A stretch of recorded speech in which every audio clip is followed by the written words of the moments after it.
May isang babae, pinagkatiwalaan ng bayan.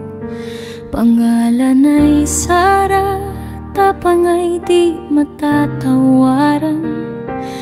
Ngunit siya'y may kaibigang lihim palang taksil. Pangag na bongbong kapaitan ni Sara'y ginamit. Sa halalan sila'y nanalo ng magkasama. Ngunit nang magwagi si Bongbong ay nag-iba. Si Martin at Marcos nagkalat ng maling paratang.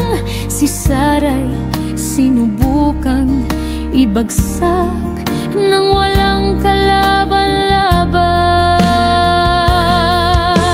Laban, Sara, hindi ka nag-iisa. Narito ang bayan, Pilipino iyong kasama. Itindig ang tama, huwag hayaang iurakan.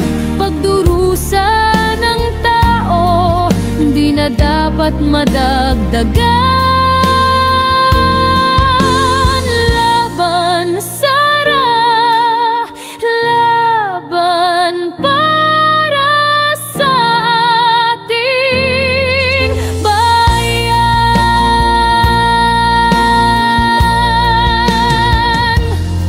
Isang araw, ama ni Inday biglang binitbit. Pinakulong si tatay ng angkan ng mga ganit. At ang kaban ng bayan tila nilamon ng dilim. Mga tao'y nalugmok sa hirap at pasakit.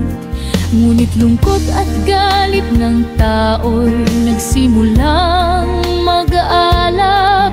Mga sugat sa puso ay dapat nang bigyan ng lunas.